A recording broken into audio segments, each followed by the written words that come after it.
ॐ वसुदेवसुतं देवं कंसचाणूरमर्दनं देवकी परमानन्दं कृष्णं वन्दे जगद्गुरुम्.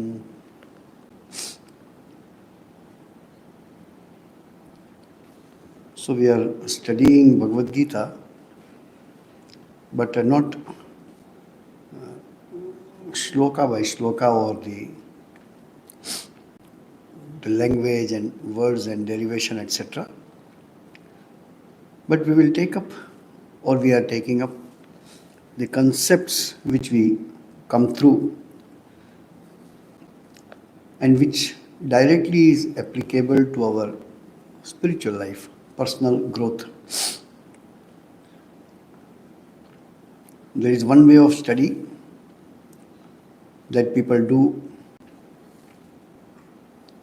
to be a scholar. Nothing wrong in that. There are people who are good in Sanskrit, consider Bhagavad Gita as a text, and they study the Gita from the language point of view. It's a very good study. This falls into academic or intellectual study. There is another way which we follow, is what do I learn from Bhagavad Gita? Or which are the concepts, which are the information, which are useful to me for my own growth, not for argumentation or proving somebody that I am superior or I know better than you, not from that point of view.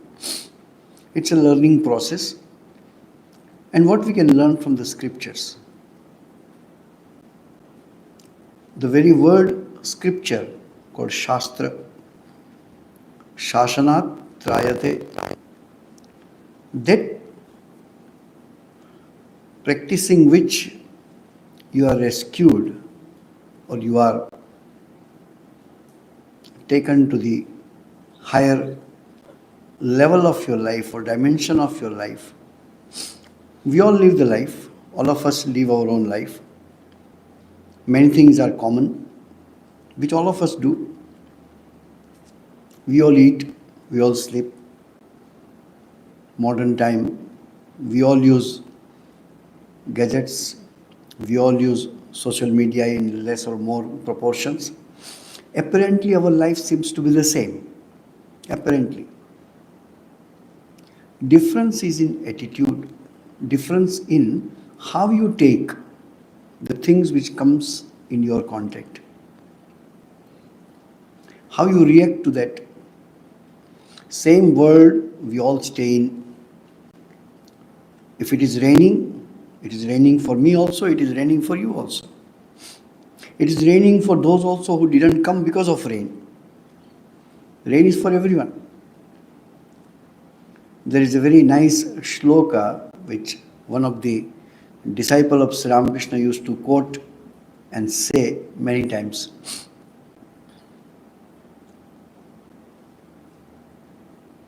Taddinam durdinam manye meghachannam na durdinam. That day is a bad day. Which day? Not the day when it is cloudy and it is raining. That is not a bad day.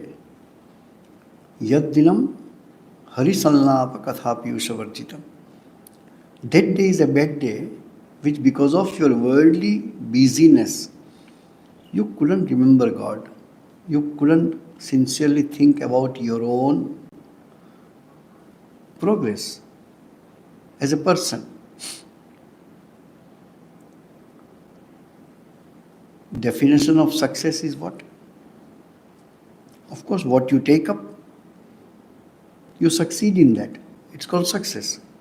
If I'm studying to pass the exam with the flying colors, it's called success. If I'm doing business, I do more profit, it's success. But if it is success, is the success, the graph of success and failure is equal to the graph of your happiness and unhappiness? We do not know. Difficult to say. So from life perspective, whomsoever you are, You are an individual, you are a student, you are an officer, you are a businessman, you are a monk, whatever you are.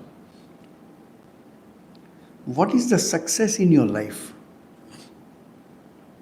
That you could be useful to someone. Because of you, no one was hurt, no one was harmed, no one was shortened, no one was damaged, no one was pulled down. Swami Adbhutananda, another disciple of Sri Ramakrishna, used to say, who is that good person? Good person means sadhu. Sadhu doesn't mean monk. Sadhu means person who is good, gentleman. Who is sadhu? Coming in whose contact, people feel peace of mind. People are not agitated. One of our great Swami, who became later on president of our order, Swami Gambhiranandaji, who has written many books, he was told, which is the ideal, which is the shloka, which has made significant change in your life, or which is important to you. He says about one shloka of Bhagavad Gita. This we all, irrespective of you believe in religion or not, irrespective of your believing in God or not, yasmat na udvijate loko lokat na udvijate chayah. Because of whom the world is not disturbed or perturbed or tormented, and because of the world, people around or things around him, who is not disturbed. You make yourself in such a way that you are blessings to the society, not a curse.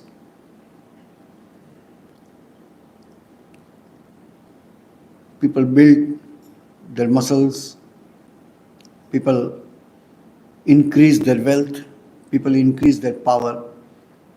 Any kind of force, any kind of power could be positive or negative. Positive is that same power is positive when it is used for the benefit of people. If you are physically strong, not to harass others, to protect others. If you are rich, not to suck people's blood. You are rich because it's like rain, which every piece of ground is saturated with water because of you. Whoever comes in contact feel good, feel little uplifted. At least is not feeling depressed after meeting to you. That is success. Success is when you came into this world, you became blessings to people, not the curse.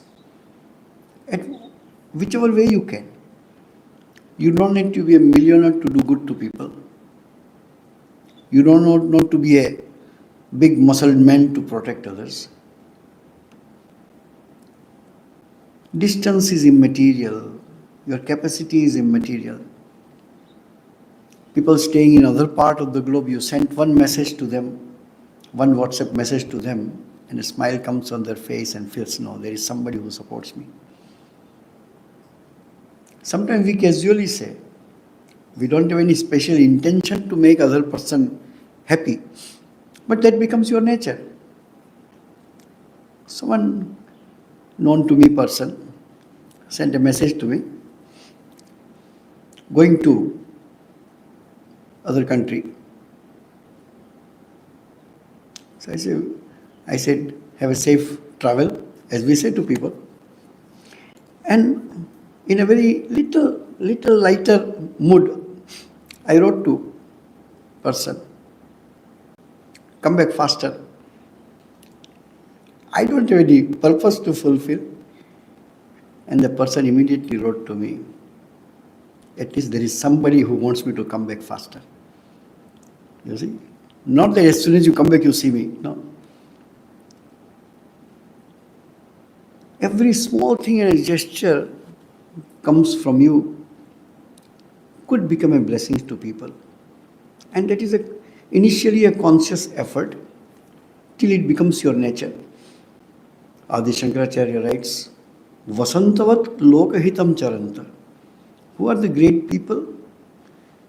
Great people are those who are like the season of spring, Vasanta. As soon as there is a season of spring, flowers are blossom and everywhere there is happiness. Your presence will make things happy. Your presence will make things better. If that is there, then you are successful.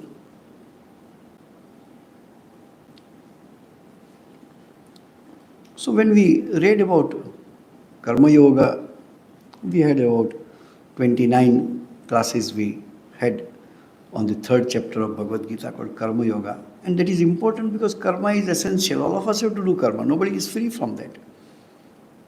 How to do? What is karma? That discussion took place. So, whatever you do for your spiritual benefit, for your spiritual pursuit, an element of detachment is the key word. You have heard the name? Samatvam Yoga Uchyate. The same-sightedness is yoga.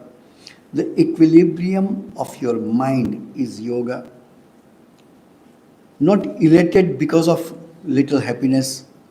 Children get elated, correct? I give a chocolate also they are happy. Give a cup of ice cream also they are happy. We also become happy. Happy is not a big thing. But you do not be so elated that you forget for what you are. And things will not make you morose. Things will not make you depressed with little failure somewhere or little non-responsive behavior from people. You decide to be happy. We say many times, looks little arrogant, but it is not arrogance. I want to be happy with you or without you. Attachment is not good. Love is very good, not attachment. In love there is sacrifice. In love there is always giving. If people whom you love, the only purpose is that that person should be happy. In general, parents love for children. In general. They just want you to grow. Many times when youngsters come, we say, if their parents are together, remember one thing in your life, all the youngsters or children. They are the only two people, your mother and your father. They are the only two people who wants nothing but good in your life. They want you to progress. They want you to be happy. They want you to be healthy. They scold you also for the same purpose. They love also for the same purpose. This needs to be understood. So detachment is the word. Detachment is the key where karma becomes karma yoga. What is the difference between karma and karma? Everybody does karma. Not everybody do karma yoga. When karma becomes yoga, when karma becomes such which connects you with your higher state of mind, your higher state of existence. That connection is called yoga. People do hatha yoga, physical exercise, asana, pranayama, etc. From lower state of health to higher state of health. That which connects between these two is called yoga. We all have to do karma. How nice if we can do it as a karma yoga. Simple karma everybody does. A spiritual person does karma yoga, where he makes his day-to-day life, his ordinary karma, an instrument for him or her to achieve a higher state of existence, higher state of mind. So that was karma yoga. Essence, what we discussed is in the third chapter. In details we discussed. But there is equally important aspect of our life is jnana, the knowledge. Knowledge about yourself. Practically knowledge about other things. Don't be mad after collecting all information. Other day I was seeing some clip where those who prepare themselves in Indian context for UPSC exams and those who become IAS, IFS officers, bureaucrats, diplomats and all that. So one trainer says, to prepare for IAS, IFS, IPS is not to read whatever comes in your hand. No. In general, you know many things. But you can specialize in something about what you know. So here, if we are spiritual seekers, who are spiritual seekers? Those who want their mind to be used as an instrument for seeking something higher. That higher could be from spiritual perspective. That higher could be your state of mind. You want to have a pure mind. You want to have a sharp mind. Sharp always is good. Sharp is good for understanding worldly things. But sharp is that who understands what you yourself are. What intelligence is that? That you understand the whole world but you don't understand your own life. To protect yourself consciously is the sharpness of your mind. Things come like onslaught from the world. Today's word is a dangerous on altogether a different level. Think of 25, 30 years before, those who are in that age range. Until you switch on the radio, you don't get news. Then came TV. Until you open TV, you don't get the news.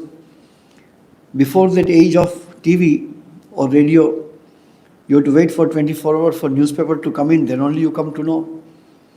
Now, everything what happens anywhere in the world, you get a notification if you are subscribed to. 24/7, ting, ting, ting, ting, ting, ting, information pours in your phone. As we were discussing other day in the retreat, the greatest problem today in the whole world, including Singapore, or including India, everywhere, no country is left, and that is mental wellness, mental health. Most of the developed country, we are still fortunate, most of the developed country, more than 50% people are on psychiatric drugs. It's a very bad state of mind, correct? The main reason for this is you are gathering information which you do not need. You have nothing to do with that. And those pieces of information go into your brain and create riot. People behave in practical life as the information they get in a virtual life. Virtual life is virtual, it is not real. But people behave. An incident happened many years before. A small child from 10th or 15th floor of his house put a blue color towel on his shoulder and jumped. I am a Superman. It's a virtual, it's not real. And just fell down and died. So what you see virtually, people behave accordingly. We have to be careful about understanding what is virtual, what is real. The information which we don't need, we should not take. I always give this example. When you go to a restaurant, when you go to a food court, what order you place? Do you go to a restaurant and say, give me food, anything is okay, just give me? No. There is a big menu. You select which goes well with you. You are a vegetarian, you are a non-vegetarian, you are a vegan, you don't take carbohydrates, you don't take this or that. You keep track of that. And you say, no, I don't take this. I take only boiled, I take only steamed, I avoid oil, I don't take spices, I don't take so sweet, etc. But the same person is glued to his or her mobile phone and keeps on eating whatever comes on the screen without discrimination. Food is not only that which you take with your mouth. That also is food which you take with your eyes and ears. If we are not conscious about what we are eating through our eyes, ears, as the wrong food will damage your physical health, wrong information through your eyes and ears will damage your mental state. To have control, that's why even Arjuna was told by Krishna, Tasmad Indriyani Ado Niyamya Bharatarshava. Arjuna, at least in the beginning, keep some control over your senses. What are the senses? Eyes, ears, tongue. Have little control. Control in which way? My eyes will see what I want to see. My ears will hear what I want to hear. You choose. You are free to choose. But the modern way of life, somebody else sitting in some big tower keeps on feeding the society for his own benefit. If you see an advertisement for 10 times a day, on 11th day you will go and buy that thing. You have $5, you decided to spend $5, but it is written, just spend 7 and you get double of the quantity. You spend $7. You spend more to save an imaginary value. People have their own way. You are a fool if you are caught into their net. What's www? World Wide Web. It's a web. Worldwide. Nobody is free from that. It's like casting a net in a river, and not all the fish will be caught into that net, but some will be caught. Let us hope we are not caught in that web. So idea is this, that as karma is important, but if you know how to detach yourself with the karma, then you will be saved. In the same way, knowledge. Lot of information will come to you. Select that which is useful to you. Renounce, give up that which is not useful or harmful to you. So the science of yoga, Krishna is telling to Arjuna, the science is already there. You know, science also get lost in the past. Why it is lost? Think there is a technology, and there are only 5 people who know the technology, for example.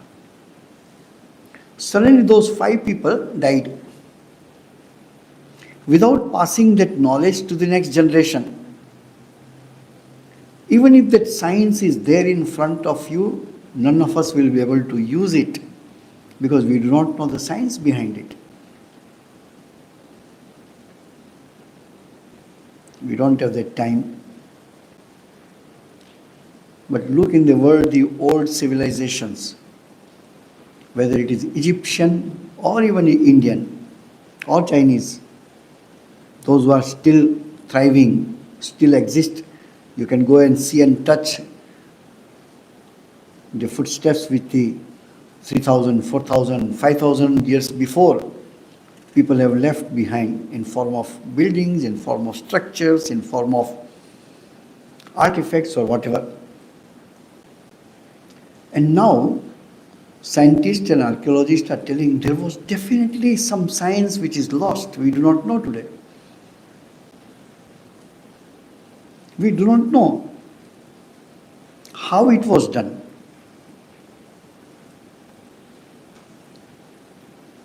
But it was a science, we do not know.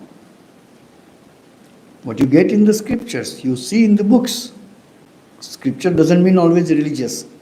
The books which were written 500, 1,000, 3,000 years before, they are mentioning something which was there everywhere around them. But now we don't see. Then again, as a human being, we started and we say, oh, we did something, invention. You didn't invent, you just discovered the old science.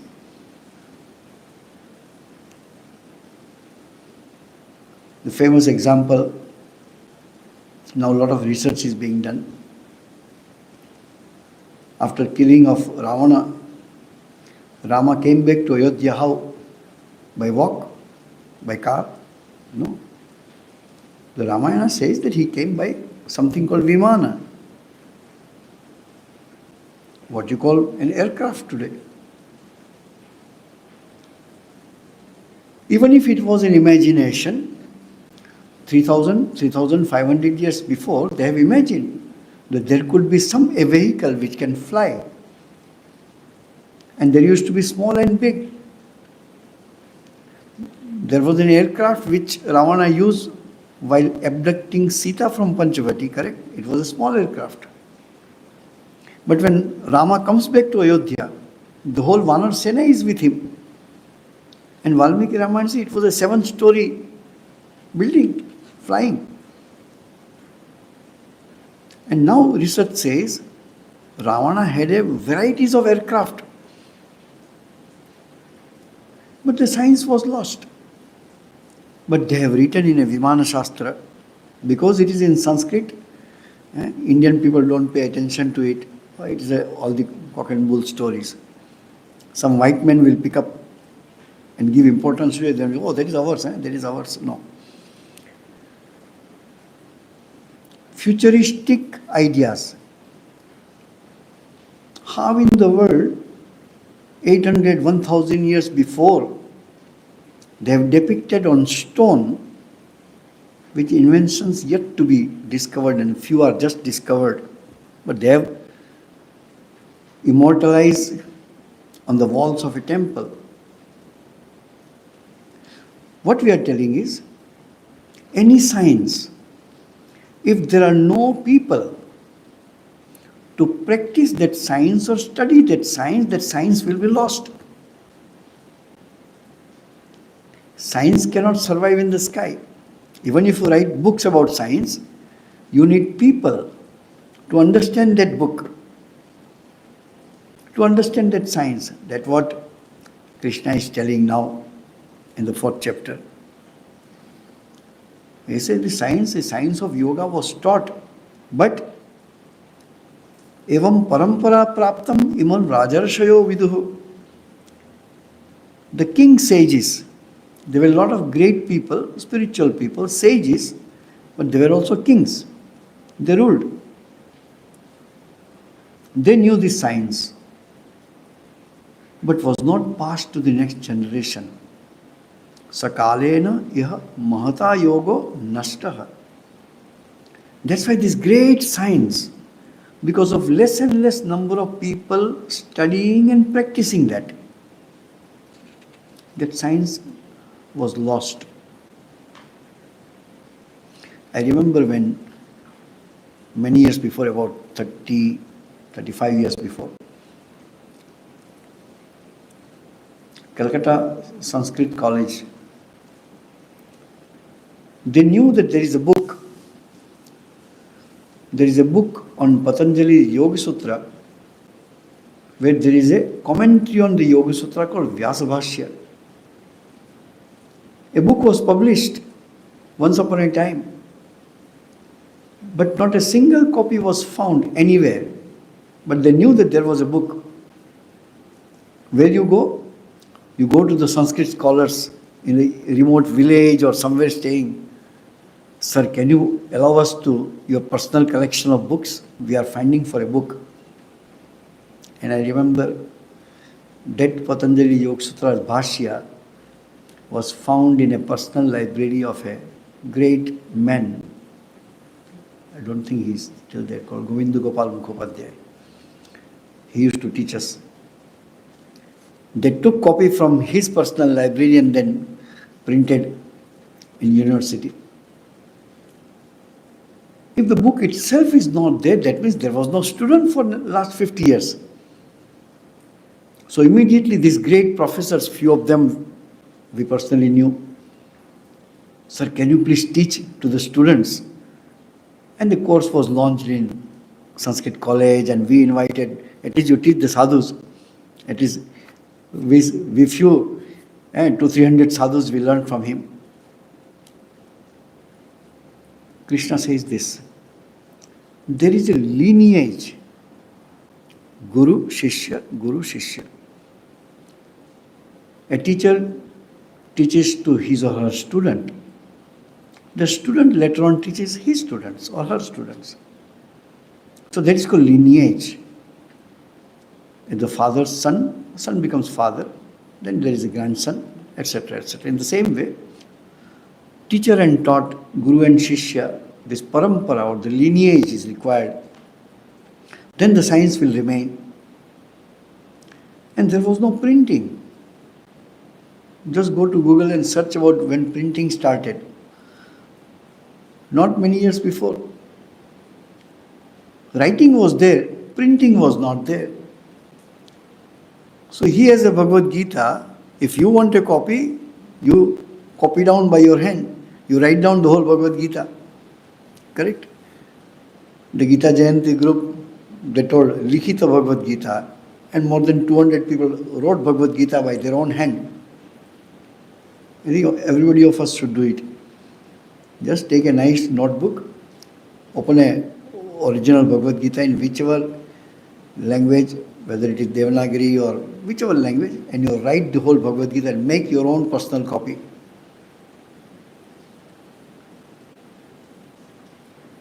That becomes yours. You say, why to write? And the young people will say, why to write? Just do photocopy.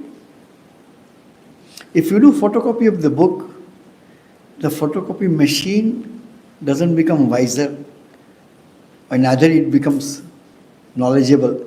But if you write, your mind will be improved. Sanskrit also, writing also, and knowledge also. The old story is there, all of you may have heard it. A Zen master was staying in his place, and a young man came, sir, I want to be your disciple. It's okay, start living from today. What I should do? You bring water from the river, then give me a bucket or something. So he gave him a basket. The basket is full of holes, perforation. But this basket was used as a sieve to clean the charcoal. So the basket is full of black powder of a charcoal.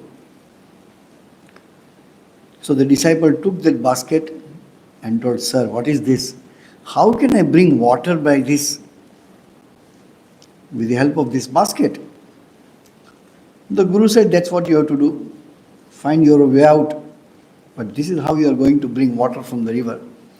The boy take water in the basket. By the time 1 step or 2 steps he walks, basket is empty. He tried second time, basket be empty. He said no. A basket is not a proper instrument to fetch water. But Guru is a Guru, he is not a fool. There must be a reason behind it.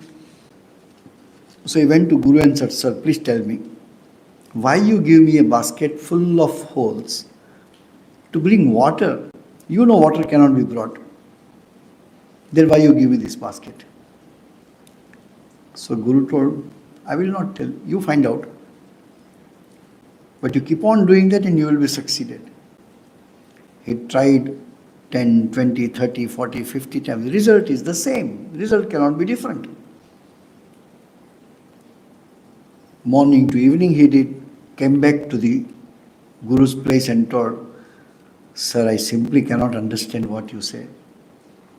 The Guru told, "Do you remember the basket which I gave you? And look at the basket now. That black, dirty basket was a clean basket now. It is not fetching of water, but it is cleaning your mind." Another story is there.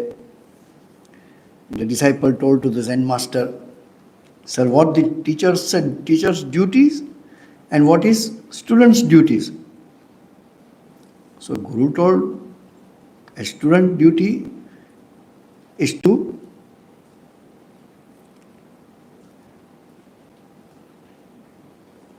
break the wood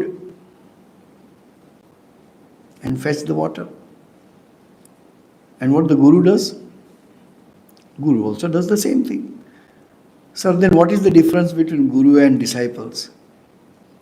So Guru don't decide. Difference is here. It is work is the same. The day we join this order, the same work we do, more or less same work we do when you grow old also. If you go to the gym, there are instruments for weightlifting and running and all kind of things. Even if you keep on going to gym for 5 years, all the instruments remain the same. The change comes in the person who uses that instrument. Here is the science. Here is the idea that change is always subjective. Our temple was founded in 1952. In 2027, we are going to complete 75 years of this temple. Hopefully we will have a small function. 75 years. Do you think there will be any change in the statue of Sri Ramakrishna in the temple? It looked exactly the same which it looked in 1952. It will look the same in 2027 also. Change came in the hearts and minds of the devotees who came, worshipped, meditated. Change is never objective, change is always subjective. So Krishna says the yoga was lost because there was a time when there is nobody to practice this. So now I am going to tell you, and why I am going to tell you. Sayevayam mayatyaji yoga prokta puratana. The old yoga I am going to tell you again. Why? Bhaktosi. Because you are a devotee. You are devoted and dedicated to that. Sakha cheti, me sakha, and also you are my friend.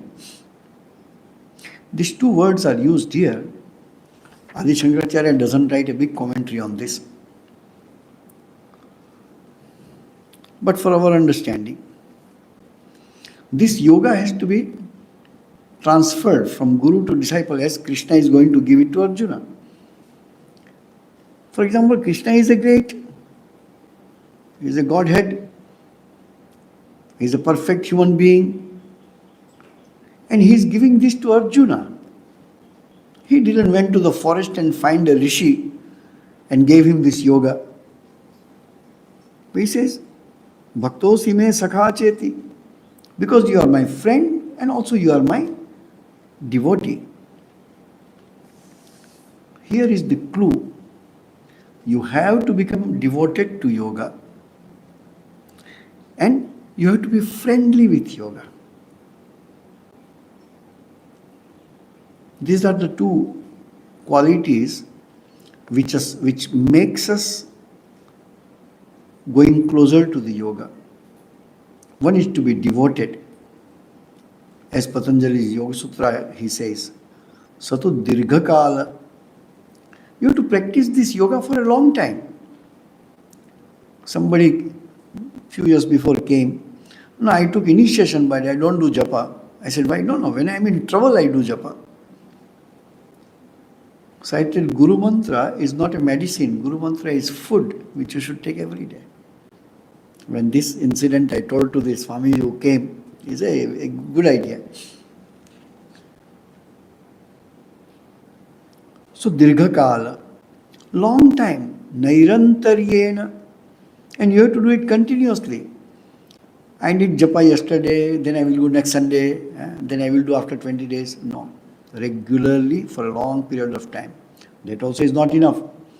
Dirghakala, long period of time, Nairantaryena, continuously. Satkara asevito. And you do it with love. You do it with devotion, dedication. Not that because I don't know why I was told to take initiation, now because I have taken initiation, I will do 108 times morning, 108 times evening. No. You do it as much as you can with dedication, with love. Until these three joins together. What is? For a long time, continuous, uninterruptedly, and also with welcoming attitude. So here, Sri Krishna says, I will tell you this yoga is lost. But I will tell you this yoga. Then Arjuna thinks in his mind, you say this yoga is lost and you are going to tell me, okay, you got it from where? That question will come, no? But here we stop for a while and say, Bhakto sime sakha cheti. We have to be dedicated to what path of yoga we have taken. With devotedly and also with a friendly manner. Why friendly manner? Sri Krishna is addressing Arjuna elsewhere. That you are my friend. Not only you are a devotee, you are my friend. Friend is somebody with whom you can freely talk, freely ask questions. That friendly spirit means that when you devote it towards this yoga practice, not only physical yoga, but bhakti also is yoga, karma also is yoga, you should be free to remove your doubts and not to be ashamed or afraid in asking questions about the path of yoga. And Krishna was sure that Arjuna is that person who will not mind in asking question even if it is uncomfortable. And he is devoted, he will definitely do it. So as I told Arjuna had a question. That, sir, don't mind, why? Aparam bhavato janma, param janma vivasvatah, kasametad vijaniyam tvamado praktavaniti. You earlier sloka told, I told it to Vivasvan, then he told to Surya, and Surya told to another. You told to him thousands of years before. And now you are telling to me. I don't understand. Before you, these people are born. You are born in the same time as me. And you say you told it 2000 years before somebody. How it is possible? Then Krishna tells you there is a difference between you and me. Bahuni me vyatitani janmani tavacha Arjuna. So many births have passed. My births and your births. Tani aham veda sarvani. I remember all of them. You don't remember. There is a continuous existence which we don't remember. What we were in last birth we don't remember. But Krishna says, I remember all my births. That's why I'm identified until I told them. Then his little secret is telling to Arjuna that don't see me as a person, Ajopi, I am immortal. Every one of us is immortal unless we realize we are mortals. Other day I went for a wake, not funeral. So they keep the body with some decorations and all that. So many people had come and they were all sitting on the table as if there is a dinner and some food is there and they're all gossiping. So I was talking to the gentleman whose family member passed away. I say, you see the truth? I am not here to simply give you consolation and no, he's okay, you keep well. Yes, you keep well because of your loved one has passed away. But look at here, you have kept the body, and here on the 8 or 10 tables people are sitting and gossiping and eating. You know one truth? All of us who are here will be in the casket one day. If not tomorrow, after 10 years or 20 years, but we all will be in the casket one day. It's not important to see that somebody died. It is important to understand that I also will die one day. So let me make my life worth living. Let me make my life more utility of time. There is a story which one of our great Swami used to tell. You know, in some places there is animal sacrifice they do. Many places they do, all around the world. Or every nook and corner when there is a butchery or there is a slaughterhouse. Or there are some temples where animal sacrifices are done. So it's a story. There was a special day when people will bring small goats and other like animals for sacrifice and offering. All were tied in a corner and little green grass was given to them to eat. All the 25 of goats were busy in eating grass, absolutely unaware that within 1 hour or 2 hours, all of them will be gone. That's not enough. The time came when animal sacrifice will be done. They brought one goat, sacrificed it. One sound came, bang. Remaining 24 looked that side. Again looked other side and started eating grass. Then the 24th one was taken. 23 looked at that goat which was sacrificed. Again started taking grass. We all are more or less the same.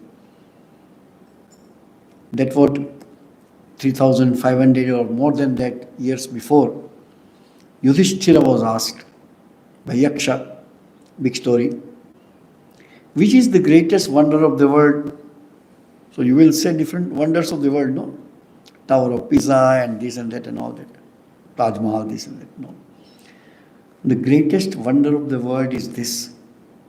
Every day people are dying.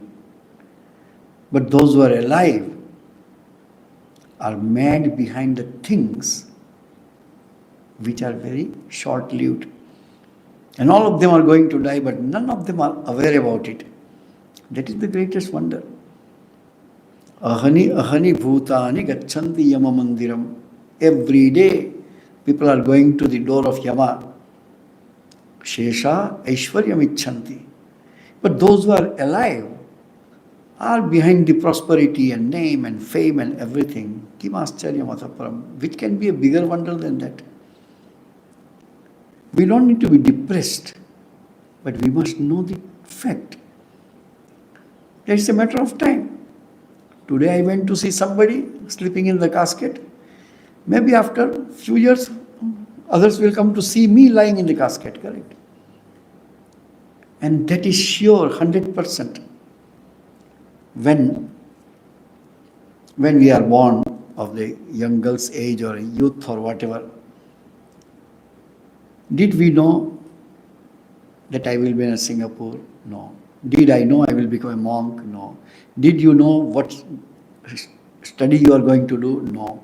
Did you know which company you are going to work for? No. We do not know anything what is going to be in future in our life. One thing we all of you knew or we know is that we will die one day. The only thing which we all know, our future prediction we all can do, 100% surety that we are going to die. That's the only truth. Remaining all stories in between. But with that information, what should we do? Not we should get depressed, not we should be crying, but knowing that this life is a short-lived life. Intelligent people utilize that life in best way possible by doing good to others, by becoming more spiritual. Don't be narrow, widen your horizon. Not only one or two or three people whom we say they are my people. Everybody is mine. Holy Mother says, nobody is a stranger, my child, the world is yours. What is stranger? Suddenly one person we saw. Hello, why you are helping me? You don't know me. I know you last 2 minutes. I don't need to know all your details. Because we all belong to one family. The whole world. Yasya Vishwam Bhavati Ekanilam. Our Vedas have written 5,000 years ago. Where in the heart of that man, that person, where the whole world becomes one nest. As all the chicks, all the birds stay in the same nest, we are all staying in the same nest of this world. We'll take up again. Om Shanti Shanti Shanti Harihi Om Tat Sat Sri Ramakrishna Arpanamastu. 6th of February we have a small program which very few places in our mission also is celebrated. On that day, in the year 1898, Swami Vivekananda composed this pranama mantra, Sthapakaya cha dharmasya sarvadharma swarupine avatara varisthaya Ramakrishnaya te namah. This shloka was formed, written, composed on 6th of February 1898. So, last few years, on 6th of February, remembering this, after evening prayer, like Ramnam, we will chant this mantra 108 times. Please come. Thank you.